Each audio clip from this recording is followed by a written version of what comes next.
सद्गुरू श्री ब्रह्मचैतन्य महाराज गोंदवलेकर यांचं प्रवचन 4 मे. सत्संगतीत राहावे. नेहमी संतांची संगत धरावी. परमार्थाला संतांचे अधिष्ठान आवश्यक आहे. संत आपल्या जवळच असतात, त्यांना पाहायला कुठे जावे लागत नाही. चित्त शुद्ध नसेल तर संतांच्या जवळ जाऊन तरी काय उपयोग होणार. त्यांना आपण देहात पाहू नये. संत हे काही देहात नसतात. ते जे काही सांगतात त्या साधनात ते असतात. आपली विषय लालसा सोडल्याशिवाय त्यांची भेट होणे शक्य नाही. संताकडे एखादा चोर गेला तर त्याला त्याची खरी भेट होईल का? तो ज्या हेतूने जातो त्या हेतूने त्याला फार तर तिथे चोरी करता येईल, परंतु संतांपासून जे खरे मिळवायचे ते साधेल का? आपण जर चित्त शुद्ध करून गेलो तर आपल्याला त्यांची भेट होते, आणि भेट झाल्यावर जे त्रिभुवनातही मिळणार नाही ते देतात. एक जण एका संताकडे नेहमी दर्शनाला येत असे. तिथे इतर मंडळीही पुष्कळ असत, पण तो कुणाशीही बोलत नसे.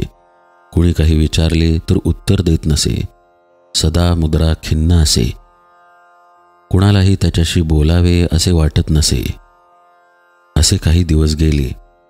पुढे एके दिवशी ते सद्गुरू म्हणाले, माझा तो वेडा कुठे आहे? तो आज का आला नाही?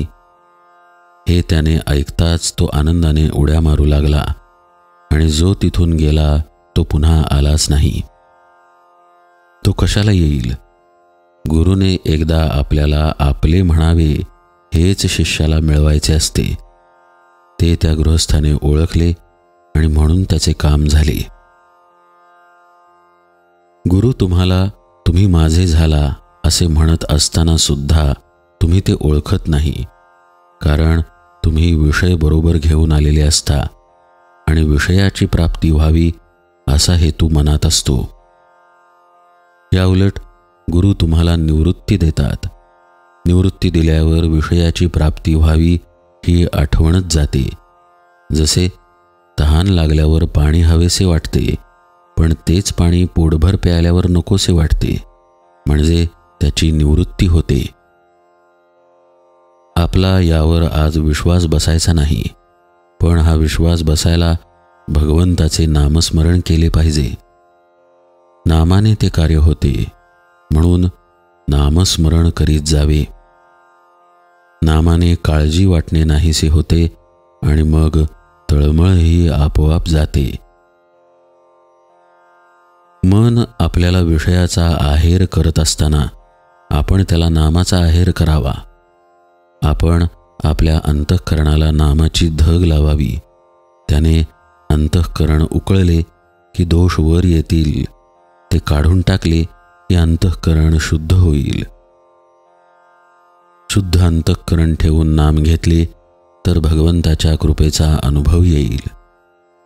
नामानेच अंतरंग शुद्ध बनते. नामानेच मन अंतरात प्रवेश करून स्थिर बनते. संत सांगतील तेच करणे हीच त्यांची खरी सेवा होते. जानकी जीवन स्मरण जय जय राम.